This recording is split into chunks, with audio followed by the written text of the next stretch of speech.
అవని ఆరాధ్య కోసమని భోజనం తీసుకొని వస్తూ ఉంటుంది. ఆరాధ్య ఎంతకీ కనిపించకపోవటంతో అక్కడ ఉన్న వాళ్ళ ఫ్రెండ్స్‌ని ఆరాధ్య ఎక్కడ ఉంది అని చెప్పేసి అయితే అడుగుతూ ఉంటుంది.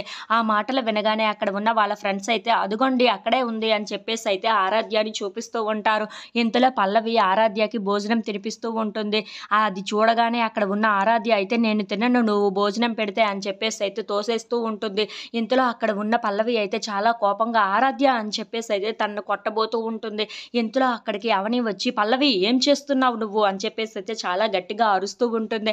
ఆ మాటలు వినగానే అక్కడ ఉన్న ఆరాధ్య అయితే అమ్మా అని చెప్పేసి అయితే అవని దగ్గరికి వెళ్ళి చాలా గట్టిగా హగ్ చేసుకుంటూ ఉంటుంది. ఇంతలో అక్కడ ఉన్న అవని మాత్రం పల్లవి వైపు చాలా కోపంగా చూస్తూ ఏంటి పల్లవి నువ్వు ఏం చేస్తున్నావు నా కూతురు మీద ఇలా దౌర్జన్యం చేయడానికి నీకు ఎవరు ఇచ్చారు ఈ హక్కు అని చెప్పేసి అయితే అడుగుతూ ఉంటుంది. ఆ మాటలు వినగానే అక్కడ ఉన్న పల్లవి చాలా కోపంగా అవని వైపు చూస్తూ ఉంటుంది. అయినా నా కూతురికి ఇలా బాక్స్ తీసుకొని వచ్చి తనకి తినిపించమని తనకి ఎవరు చెప్పారు నీకు అలాంటి హక్కు నీకు ఎలా వచ్చింది అని చెప్పేసి అయితే చాలా గట్టిగా నిలదీస్తూ ఉంటుంది. ఆ మాటలు వినగానే అక్కడ ఉన్న పల్లవి మాత్రం ఏమీ మాట్లాడకుండా మౌనంగా చూస్తూ ఉండిపోతుంది.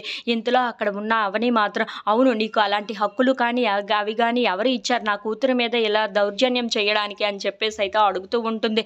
ఇంతలో అక్కడికి అక్షయ్ వచ్చి నేనే చెప్పాను నేనే ఇచ్చాను అని చెప్పేసి అయితే అంటూ ఉంటాడు. ఆ మాటలు వినగానే అక్కడ ఉన్న అవని అయితే ఒక్కసారిగా షాక్ అయిపోతూ ఉంటుంది. ఇంతలో ఆరాధ్యాన్ని తన వైపు లాక్కొని ఏంటి నువ్వు నా కూతురిని నీలాగే తయారు చేద్దాం అనుకుంటున్నావా అని చెప్పేసి అయితే అంటూ ఉంటాడు. నీ బుద్ధులే తనకు కూడా నేర్పిద్దాం అనుకుంటున్నావో అలా ఎప్పటికీ జరగనివ్వను నీ హద్దుల్లో నువ్వు ఉంటే చాలా మంచిది అని చెప్పేసి అయితే అంటూ ఉంటాడు. ఆ మాటలు వినగానే అక్కడ ఉన్న అవని అయితే ఒక్కసారిగా షాక్ అయిపోయి ఏం మాట్లాడుతున్నారండి మీరు అని చెప్పేసి అయితే అంటూ ఉంటుంది. ఇంతలో అక్కడ ఉన్న అక్షయ్ మాత్రం లేదు ఇక నుండి నా కూతురుని నువ్వు కలవడానికి వీలు లేదు తనతో మాట్లాడడానికి వీలు లేదు నువ్వు ఇలా చేసావంటే బాగోదు అని చెప్పేసి అయితే చాలా గట్టిగా కసురుకుంటూ ఉంటాడు. అది చూడగానే అక్కడ ఉన్న పల్లవి మాత్రం చాలా సంతోషిస్తూ ఉంటుంది.